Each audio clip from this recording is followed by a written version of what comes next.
This is going to be a short instructional video on how to mount the zipper rod cover on an LM3 actuator. The device I have in my hand is the tool that we've made for doing that.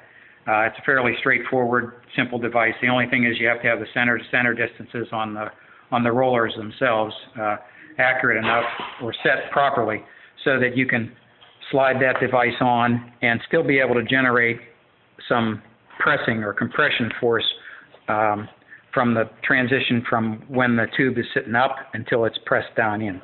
I've actually started a small section here, and I didn't start this by hand. I intentionally started this by hand, and I left a small amount of the material sitting on top.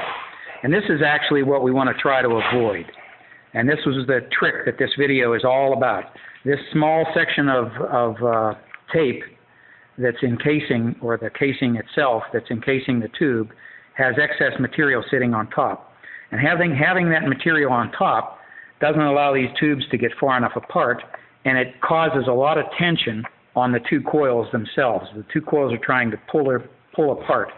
When they do that, they're generating a lot of lateral forces on the slider. These are made out of a zinc material, die-cast zinc material, and it'll wear the insides. These nylon coils will actually wear the inside of this slider. And when that happens, then of course the slider can't pull the zipper closed anymore, and the zipper will then fail. It'll fail to close. It'll still open, in all cases, it'll still open the zipper, but it'll fail to close the zipper. All right. The way that we install it to avoid this from happening, and to make sure that the zipper itself is installed with the appropriate slack in the middle, and you can see there's some slack in the middle right now, we take and we put some upward force. I like to put my finger up underneath of it and just lift up. So I'm just lifting up on the zipper coils themselves at the same location that I'm pressing down on the tubes. And by doing that, what happens is it forces those tubes as far out in each direction, as far away from each other as possible. So it's fairly simple to just push up on it and push down at the same time. And by doing that, that leaves the zipper encased, or the coil, the tube encased down inside without a lot of excess material on top. The excess is in the zipper tape itself, and that leaves the coil sitting free.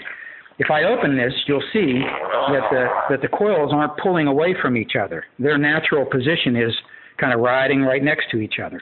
So the slider doesn't have to do a lot of work to pull those coils back together again. And ultimately, that's what we want to try to avoid, is that tension pulling them apart. That's what causes these sliders to wear out, and eventually the zipper will fail to close. So it's just a matter of going straight forward from there. Now, in all cases, RACO is going to mount the zipper here if it's 20 feet or less. So if you have an actuator that's 20 feet or less, this zipper will be properly installed. In situations where you have more than 20 feet, we can't ship any more than 20 feet, it'll come in pieces, and the first piece will have the zipper installed. The rest of the zippers will have to be installed out in the field. If you want to use this tool, if you have access all the way around the extrusion and you want to use a tool like this, we'll help you either get that tool, make one for you, sell one to you, whatever, but we'll make sure that that technology is available.